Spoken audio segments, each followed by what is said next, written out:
السلام علیکم defence lovers friends, defence updates میں پاکستان سے متعلق دو دفاعی خبروں پر بات کریں گے۔ سعودی عرب کو ایک ملک سے آرمڈ وہیکلز کی ڈیلیوریز، افغانستان کی تازہ ترین صورتحال کو بھی ڈسکس کیا جائے گا۔ ترکی کی جانب سے منی سب مرین ملائیشیا کے ایئر بیس پر افسوسناک واقعے کی خبر، انڈیا اور رشیا سمیت دیگر بین الاقوامی دفاعی خبریں بھی اس ویڈیو میں شامل ہوں گی۔ So let's start.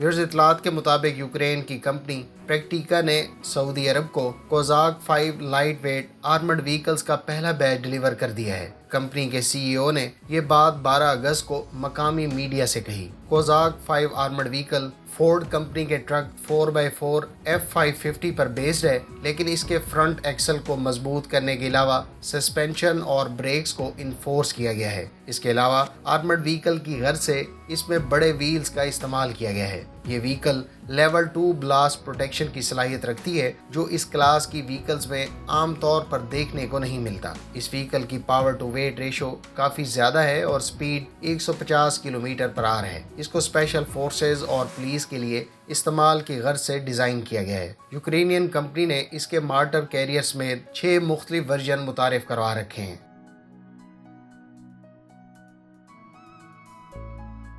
Viewers, Hindustan aeronautics limited کے چیئرمین نے کہا ہے کہ Tejas light combat aircraft کا نیا ورژن MK1A اگلے سال یعنی 2022 کے مارچ میں فرسٹ فلائٹ لے گا۔ کمپنی نے اس کی ڈیزائننگ سے متعلق معاملات فائنل کر لیے ہیں، جبکہ امریکی ساختہ F404 انجن کی ایکوزیشن کا بھی باقاعدہ اعلان اگلے ہفتے کر دیا جائے گا۔ یاد رہے کہ انڈین وزارت دفاع نے ایئر فورس کے لیے 83 MK1A تیجس آرڈر کر رکھے ہیں، جس میں سے پہلا طیارہ مارچ 2024 جبکہ باقی ماندہ 2019 تک ڈیلیور کر دیے جائیں گے۔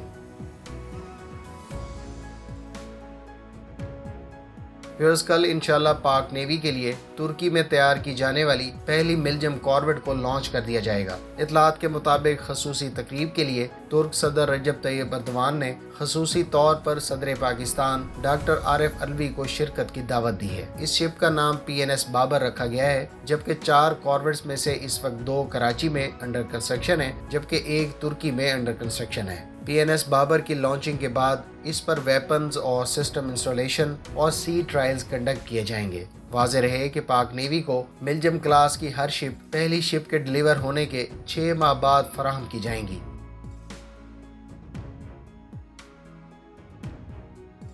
ویورز، اطلاعات کے مطابق امریکی شہریوں کو بحفاظت کابل سے نکالنے کے لیے امریکی فوجیوں کا پہلا دستہ کابل ایئرپورٹ پر پہنچ گیا ہے۔ اس سے پہلے UK کی جانب سے بھی اپنے افغانستان میں موجود سفارتی عملے کو نکالنے کے لیے 600 فوجی اہلکاروں کو افغانستان بھیجے جانے کی اطلاعات سننے کو ملی تھی۔ ادھر صوبہ کنڑ کے 3 اضلاع اسمار، شلتن اور شیگل کے مراکز، پولیس ہیڈ کوارٹر اور تمام سرکاری، سول اور فوجی تنصیبات پر طالبان نے قبضہ کر لیا۔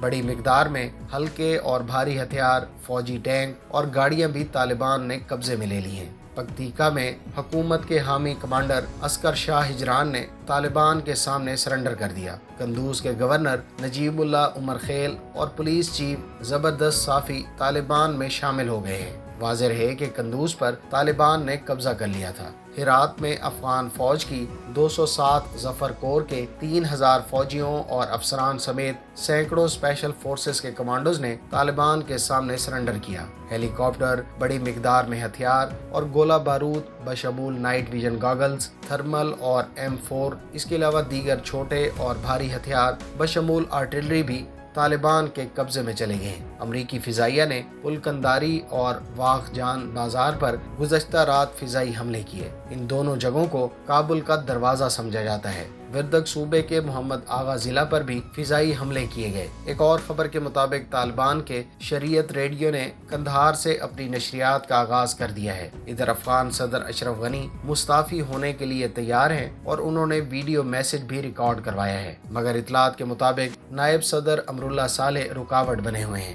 سینئر صحافی ہارون نجفی زادہ نے ذرائع کے ذریعے سے اس حوالے سے خبر دی۔ اشرف غنی نے اپنے ویڈیو پیغام میں کہا کہ میرے کندھوں پر تاریخی ذمہ داری عائد ہوتی ہے کہ اپنی قوم کو مزید جنگ اور خون خرابے سے بچاؤں۔ مبصرین اس بیان کو استعفے کے لیے تیار ہونے کا اشارہ قرار دے رہے ہیں۔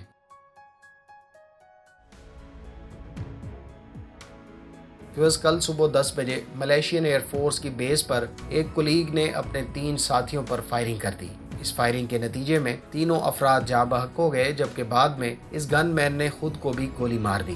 مشتبہ شخص نے گارڈ ہاؤس میں گن اپنے قبضے میں لینے کے بعد پہلے کارپورل کو گولی ماری، جو اسے روکنے کے لیے آگے بڑھ رہا تھا۔ اس فائرنگ کے نتیجے میں کارپورل زخمی ہو گیا، جو 2 گھنٹے بعد ہسپتال میں جاں بحق ہوا۔ پھر یہ گن مین ایک اور روم میں داخل ہوا، جہاں اس نے 2 مزید ایئر مین کو گولی مار دی۔ مقامی سینئر پولیس آفیسر اس کو قتل کے کیس کے طور پر انویسٹیگیٹ کر رہے ہیں۔ ملیشین ایئر فورس نے کہا ہے کہ وہ یہ معاملہ پولیس پر چھوڑتے ہیں، جو اس کو انویسٹیگیٹ کر رہی ہے۔ ایئر فورس اپنے طور پر بھی اس واقعے کی انکوائری کرے گی۔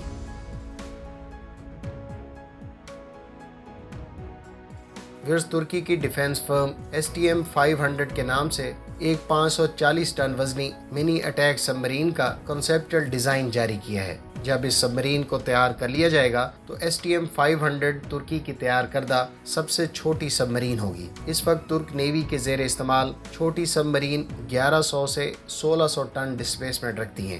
رئیس کلاس سب مرین جو اس وقت پروڈکشن کے مراحل میں ہے، اس کی ڈسپلیسمنٹ 2000 ٹن سے زائد ہے۔ ڈیفنس ترک.net کے مطابق STM 500 42 میٹر لمبی اور ڈیزل الیکٹرک سب مرین ہے، جس کو شیلو واٹرز کے لیے تیار کیا گیا ہے۔ خلیجی ملک قطر اس وقت پرشین گلف کے لیے اٹالین ساختہ منی سب مرین حاصل کر رہا ہے۔ اسی طرح سے فرانس بھی اس ٹائپ کی سب مرین پر کام کرنے پر غور کر رہا ہے۔ فرینڈز، چھوٹے سائز اور کوائٹنس کی وجہ سے یہ نہ صرف کاسٹ افیکٹو ہے، بلکہ انفلٹریشن آپریشنز کے لیے ایک سوٹیبل آپشن ہے، کیونکہ شپس کے لیے ہل ماؤنٹڈ اور ٹوڈ سونارز کی مدد سے انڈر واٹر اسکیڈنگ کرنا، وہ بھی شیلو واٹرز اور آف شور ایریاز میں کافی مشکل ہے۔ اب تک کی دستیاب معلومات کے مطابق STM کی یہ منی سب مرین 18 کریو ممبرز کو اکاموڈیٹ کر سکے گی، اور یہ 250 میٹر کی گہرائی میں 30 دن تک رہ کر آپریشن سر انجام دے سکتی ہے۔ اس کی سپیڈ 18 ناٹس ہوگی، جبکہ اس سب مرین کو سرویلنس، ریکانیسنس اور مائن وارفیئر میں استعمال کیا جا سکے گا۔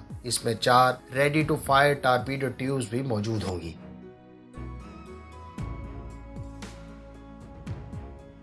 روس میں ہائپرسونک سسٹم کے چیف ڈیزائنر کو گرفتار کر لیا گیا ہے۔ اطلاعات کے مطابق اس کو روس کی FSB نے غداری کے الزام میں پکڑا ہے۔ ہائپرسونک سسٹم ریسرچ انسٹیٹیوٹ میں الیگزینڈر کورونوف پلازما فزکس کے ماہر ہیں۔ یہ انسٹیٹیوٹ IX ہائپرسونک پروگرام پر کام کر رہا ہے۔ روس کے سرکاری میڈیا کے مطابق کورونوف پر ہائپرسونک میزائل ٹیکنالوجی غیر ملکیوں کو فراہم کرنے کا الزام ہے۔